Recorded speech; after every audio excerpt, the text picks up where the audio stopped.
Hey everybody, thanks for checking back in. I'm going to talk about the expected returns on an investment. Now, a lot of times the way that we have to see this is we have to estimate, or the book estimates for us, or some financial publication will estimate for us, the state of the economy.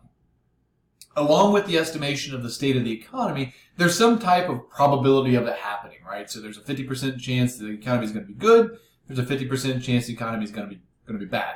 That might be one oversimplified example, but with that, there are ways or indicators or predictors that might send signals that the economy is going to go one way or the other. Now, there's never a sure way to assess this, but some models are better than others. That said, our job is to, at this point, just accept that some forecast has been made and that we know an investment will act differently depending on the state of the economy. And in those different states of the economies, we can estimate the return that this investment will provide. So let me just kind of walk you through this. A lot of times the way it's going to be set up is we're going to use this table here to figure out what is our expected return of an investment. Now remember, this is just one investment, right? But there are multiple different scenarios that could happen in the economy. So with that, we may be told by economists or the Fed or whatever it is that there are really 5 different situations we find ourselves in. A weak economic environment, a below average environment, an average environment, an above average economic environment, and a strong economic environment. Now we may also be told or be able to find from our own research that there's a 10% chance of a weak environment, a 20% chance of a below average environment, a 40% chance of an average environment, a 20% chance of above average, and a 10% chance of a strong environment. Now, all of your estimates, as far as probabilities of certain environments, have to equal 100%. Something has to happen, right? So there can be an unknown in this, but if your probability of something happening has to equal 100%.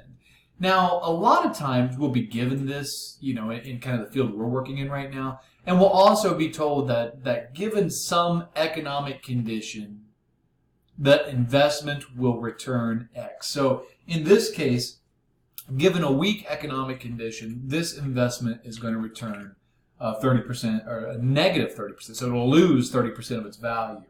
Given a below average economic condition, it'll lose 10% of its value. At an average condition, it'll return 8%. Above average, it'll return 35%. And a strong economic environment, this will give you a 50% return. Now, we can kind of see, as this box fills in everything for us, that this is a pretty sensitive investment in the context of economic states, right? So we either lose 30% of our value or we gain 50% of our value, depending on the economic situation. So, all the mathematics aside, we should be able to look at this and think, wow, this thing has a chance for some real volatility, especially given the last 4 or 5 years. So we need to be better than that, though. Now, what is the expected return? And I have ERA, right? So the expected return of investment A, because we're just doing this for the first investment.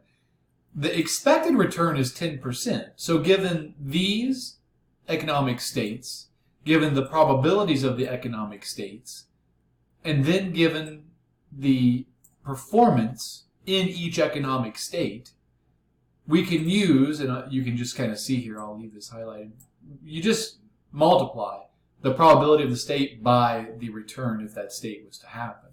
You add those up, and it's kind of a weighted average formula. And it tells us that the expected return is about 10.2%.